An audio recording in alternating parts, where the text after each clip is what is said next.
शुभ प्रभात। ये 13 अगस्त 2022 है। एक पत्र ब्रैनम टैबर्नेकल भाई जोसेफ ब्रैनम की ओर से। प्रिय सर्वोत्तम रचना, पिछले रविवार को हम में से प्रत्येक के बारे में हमारे पादरी ने जो कहा था उसे याद किए बिना मैं आज आपको कैसे लिख सकता हूँ। लेकिन ये जानकर कि मैं जहाँ कहीं भी जा सकता हूँ, मेरा धरती पर ऐसा एक झुंड नहीं है जिसे मैं जानता हूँ जो इस झुंड की तरह जुड़ा हुआ है। होने पाए परमेश्वर हमें हमेशा के लिए इतना एक साथ कर दे कि आने वाले राज्य में हम एक साथ हो सके, मेरी प्रार्थना है। पृथ्वी पर हमारी तरह ऐसा कोई झुंड नहीं है जो परमेश्वर के भविष्य तक के साथ जुड़ा हो और वो संदेश जो परमेश्वर ने टेपों पर बोला है। और क्योंकि हम हैं और हम उसके साथ और हमारे प्रभु यीशु मसीह के साथ उस नए राज्य में कभी अलग ना होंगे, यह इससे बेहतर नहीं हो सकता है। यह हमारे जीवन के सबसे महान दिन है। हाँ, मसीह और उसके अंतिम समय के संदेश के लिए मूर्ख बनने के लिए पूरी तरह से संतुष्ट है, नट कहलाने के लिए भी, क्योंकि हम हर शब्द उन टेप पर विश्वास करते हैं और कहते हैं प्ले दबाएं।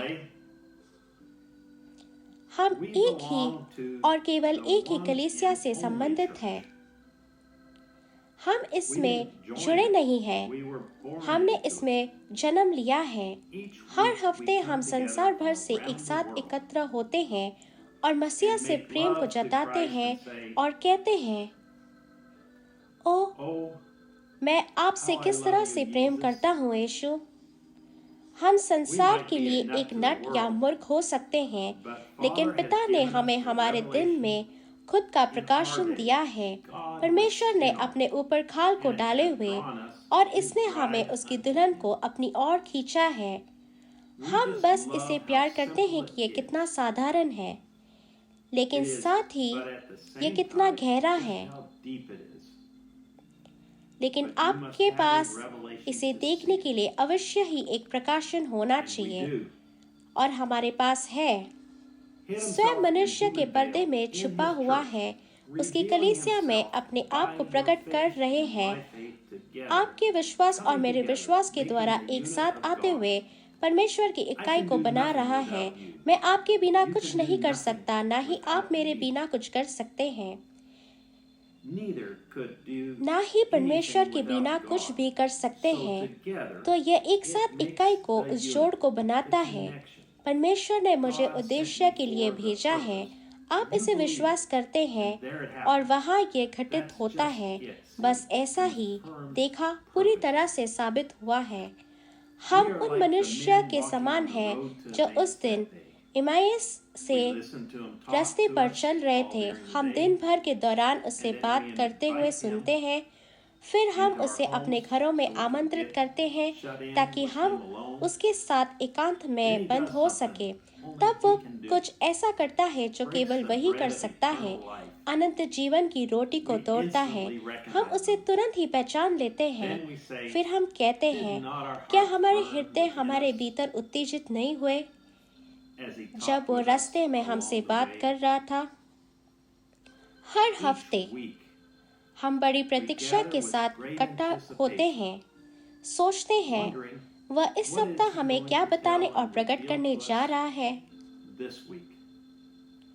हम एक दूसरे के साथ उदाहरण साझा करेंगे और पूरे सप्ताह इसके बारे में बात करेंगे। क्या आपने उसे सुना जब उसने कहा, मुझे सर्वोत्तम रचना बनाने में 4000 वर्ष लगे थे, लेकिन अब मुझे एक और सर्वोत्तम रचना बनाने में लगभग 2000 वर्ष लग गए हैं। तो मेरी दुल्हन, मैंने इसे उसके कभी न बदलने वाली विधि से किया है, ठीक उसी तरह जैसे मैंने अपनी पहले सर्वोत्तम रचना को बनाया था। मेरा वचन इसी तरह से मैं अपनी सर्वोत्तम रचना को बनाता हूँ, क्योंकि तुम केवल एक सर्वोत्तम रचना तभी बन सकते हैं जब यह सिद्ध वचन हो। मेरे भाई, आप उस उदाहरण का गलत अर्थ ना लगाएं, परंतु एक क्षण के लिए सोचने की कोशिश करें। ईश्वर ने अन्य कोई सृष्टि नहीं बनाई। यह रचना ही उसकी मौलिक सृष्टि थी, जिसमें से उसने एक टुकड़ा निकालकर उसे उसकी ही दुल्हन बनाया। यदि वह वचन था, तो दुल्हन क्या होनी चाहिए? इसे मौलिक वचन होना है, वचन में जीवित परमेश्वर। पौष्टिक भोजन की जुबली के बारे में बात करें। हम मौलिक सृष्टि का भाग हैं। हम मौलिक वचन का भाग हैं। परमेश्वर हम में रह रहा है। हम उसकी सर्वोत्तम रचना है। हम वह झुंड है जो उसके भविष्यद्वक्ता के साथ जुड़े रहते हैं। हम उनके भविष्यद्वक्ता और प्रभु यीशु मसीह के साथ अभिन्न हैं। हम उसके साथ एक हैं।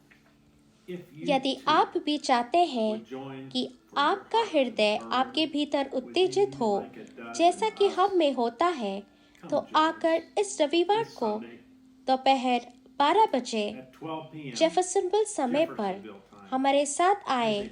जैसे दुल्हन का एक भाग एक साथ आता है और उसे हमारे घरों में और हमारे कलीसियों में आमंत्रित करते हैं। जैसा कि हम परमेश्वर को बोलते हुए सुनते हैं और हमारे लिए अनंत जीवन के वचनों को प्रकट करते हैं, जैसे वह हमें संदेश लाता है। सर्वोत्तम रचना 64-0705 भाई जोसेफ ब्रैनम। सभा से पहले पढ़ने के लिए शास्त्र है यशाया 53 अध्याय 1 से 12 वचन,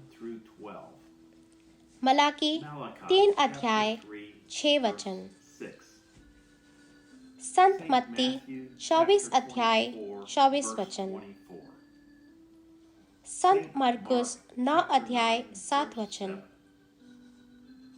संत यूहन्ना 12 अध्याय 24 वचन, संत यूहन्ना 14 अध्याय 19 वचन। अगली बार तक परमेश्वर आपको आशीष दे और शालोम।